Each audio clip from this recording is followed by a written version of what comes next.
দক্ষিণ খুলনা অঞ্চল কেন উন্নত নয় এবং এই অঞ্চলটি কেন উন্নয়নের ছোঁয়া পায় না জানেন? চলুন জানি সেই ঘটনা এক চক্রান্তের তথ্যে ভাষা উন্মোচন হবে। এখানে যে জমিটি দেখা যাচ্ছে মেয়েকে নদীর পাশে, সেই জমিটি ভূমিহীনের জমি। প্রিয় দর্শক, আমার পিছনে এই মুহূর্তে যে জমিটা দেখতে পাচ্ছেন, এটা একটা সরকারি জায়গা।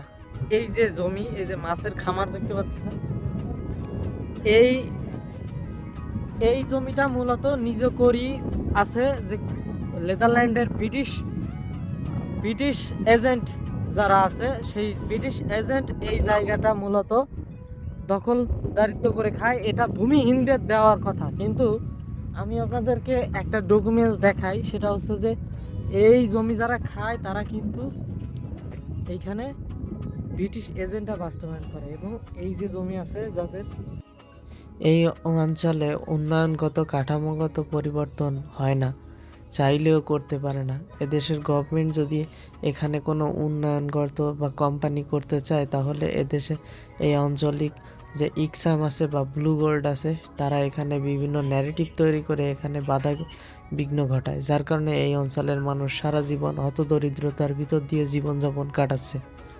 এই অঞ্চলটা লবণ পানিগ্রস্ত একটি এলাকা। এখানে চিংড়ি চাষ সব থেকে ভালো লাভজনক ব্যবসা হলেও এখানে মানুষ চিংড়ি চাষ করতে পারে না।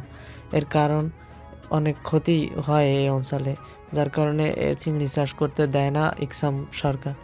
এই এলাকাটি আপনার বাংলাদেশের ভিতরে হলেও এইটা যে সিস্টেমিক্যালি ব্যাপার সম্পূর্ণ ব্রিটিশের শাসনের আওতাধীনভাবে চলে, অর্থাৎ নেদারল্যান্ডের কাছে বিক্রি হয়ে গেছে বললেই চলে এই অঞ্চলের মানুষ। এই অঞ্চলের মানুষেরা চাইলে উঠে দাঁড়াতে পারবে বলে মনে হয় না, এবং মাথা উঁচু করে দাঁড়াতে পারবে বলে মনে হয় না। এই অঞ্চলে মৎস্য চাষ করাই যায় না, এবং যে ব্যবসা বাণিজ্যের ব্যাপারে তারা বলে, তারা কখনো বড় কোনো প্রজেক্ট বা মাথা উঁচু করে দাঁড়ানোর মতো কোনো প্রতিষ্ঠান এখানে হতে দেয় না এখানকার এই ব্লু গোল্ড কোম্পানি। এই কোম্পানি এখানে একটা ন্যারেটিভ দাঁড় করাইছে, যে ন্যারেটিভের ব্যাপারে আপনাদের সামনে আরও বিস্তারিত খুলে বলাটা আসলে প্রয়োজন বলে মনে করি। মূলত আজ থেকে অনেক বছর আগে একজন মহিলা এখানে লবণ পানির চিংড়ি চাষের বিরুদ্ধে আন্দোলন করতে গিয়ে গুলিবিদ্ধ হয় তখনকার সাহেবদের হাতে, অর্থাৎ স্থানীয় দেশীয় সাহেবদের হাতে। তারপরে সেই ন্যারেটিভকে সমর্থন দিয়ে বিভিন্ন নেদারল্যান্ডের বিদেশি সংস্থা এখানে এসে বিভিন্ন ধরনের রাজনৈতিক ন্যারেটিভ দাঁড় করায়। এইখানে এই ইউনিয়নটাতে প্রায় 10,000-এর বেশি বেকার যুবক আছে, যাদের কোনো চাকরি নেই, যাদের ভালো পরিবার চালানোর মতো পরিস্থিতি নেই। এখানে একটা ফ্যাক্টরি বা 2-3টে ফ্যাক্টরি করার জন্য অনেক কোম্পানি অনেকভাবে চেষ্টা করেছে, বা বিদেশি বিনিয়োগের অনেক চেষ্টা করানো হয়েছে এই বিষয়ে, কিন্তু ব্লু গোল্ড এবং ইকসাম সেখানে বাধা দেয়। তাদের নেদারল্যান্ডে পাওয়ার এবং এলাকার বাসীর বিভিন্ন উস্কে দেওয়া কর্মকাণ্ডর কারণে এখানে উঠে দাঁড়াতে পারে না মানুষ। এখানে বিভিন্ন ফ্যাক্টরি এবং কলকারখানা হইতে দেওয়া হয় না, এবং এখানে চিংড়ি চাষ বা অন্য অন্য কাজের জন্য তারা বিভিন্ন ক্ষেত্রে বাধা দেয়। এখানে কোনো উদ্যোক্তা তৈরি হতে পারে না শুধুমাত্র একটাই কারণে, কারণ এখানকার যে ব্লু গোল্ড সিস্টেম আছে, সেই সিস্টেম প্রত্যেক ক্ষেত্রে তারা ন্যারেটিভ আকারে তারা আন্দোলন সৃষ্টি করে এবং বাধা দেয়। এমনকি কিছু বছর আগে যখন রামপাল বিদ্যুৎ কেন্দ্র হচ্ছিল এর পাশে, তো সেইটার বিরুদ্ধেও এরা তীব্র আন্দোলন সৃষ্টি করে, যার কারণে এইখানে বিভিন্ন ধরনের উদ্যোক্তা উদ্যোগ নিয়ে কিছুই করতে পারে না। এইখানে অনেক সময় দেখা যায় যে নদী ভাঙনের ফলে মানুষের অনেক বড় ক্ষতি হয়ে যায়। সেই ক্ষতি পুষিয়ে উঠতে মানুষ বছরকে বছর এইখানে হতদরিদ্রতার দিন পার করছে। এই অঞ্চলটা দেখতে পারতেছেন যে কতটা সমতল এবং কত সুন্দর একটা জমি। এই জমির উপরে মানুষ সঠিকভাবে তাদের উদ্যোগকে ব্যবহার করতে পারে না, শুধুমাত্র এই নেদারল্যান্ডের সিস্টেমের কারণে। এই নেদারল্যান্ডের সরকার এখানে পরিচালনা করে এবং রাষ্ট্রের বিভিন্ন ক্ষেত্রে এরা বাধা দেয়, ন্যারেটিভ তৈরি করে। বিভিন্ন ধরনের ন্যারেটিভের কারণে এখানকার মানুষ ভোগান্তির ভিতরে আছে। বিশেষ করে নদী ভাঙনের ব্যাপার, এরা নদীর ভাঙন বন্ধ করতে দেয় না।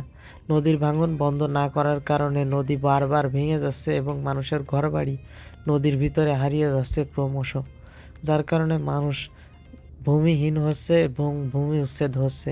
এদিকে তাদের যে এজেন্ডা নেতারা আছেন তারা এখানে বিভিন্ন ভূমিহীনদের জমি এবং ঘের দখল করে তারা এখানে মাছ এবং তারা সেই জমি আত্মসাৎ করে থাকেন।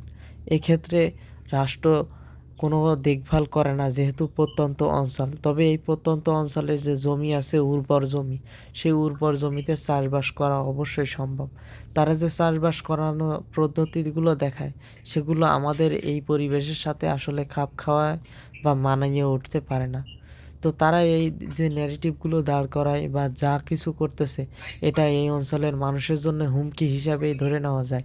যেহেতু এখানে বড় কোনো উদ্যোক্তা বা বড় কোনো প্রজেক্ট নিয়ে যদি আপনি কাজ করতে যান, তাহলে সেগুলোর বিরুদ্ধে কঠোর বাধা প্রজ্ঞাপন জারি করে এই ইকসাম এবং নিজেকরি দলেরা। এই নিজেকরি পার্টিরা নিজেরা দেখবেন যে মানুষের জমি দখল করে, ভূমিহীনদের জমি দখল করে নিজেরা আত্মসাৎ করে। এদিকে আমি বাংলাদেশ সরকারকে বলবো এই অঞ্চলের থেকে ইকসামকে এবং ব্লু কোডকে চিরতরে হটানো। না না হলে মানুষ এইখানে ভোগান্তিতে পড়বে এবং এই রাষ্ট্রটাকে আস্তে আস্তে গিলে খেয়ে উঠবে নেদারল্যান্ড সরকার। তাই নেদারল্যান্ড সরকারের মতো এই সমস্ত পশ্চিমা এজেন্ডা বাস্তবায়ন থেকে বা এই অঞ্চলকে বাঁচাবে আশা করি। তা না হলে এই অঞ্চলের মানুষ কখনো ভালো উদ্যোক্তা হতে পারবে না এবং সারা জীবন হতদরিদ্রতার মধ্যে দিয়েই কাটিয়ে যাবে। আরও বিস্তারিত আরও ভালোভাবে সময় বুঝে আপনাদের সামনে উপস্থাপন করব। আপনারা যদি ততক্ষণ পর্যন্ত আমাদের সাথে থাকবেন ও আমাদেরকে সময় দিবেন।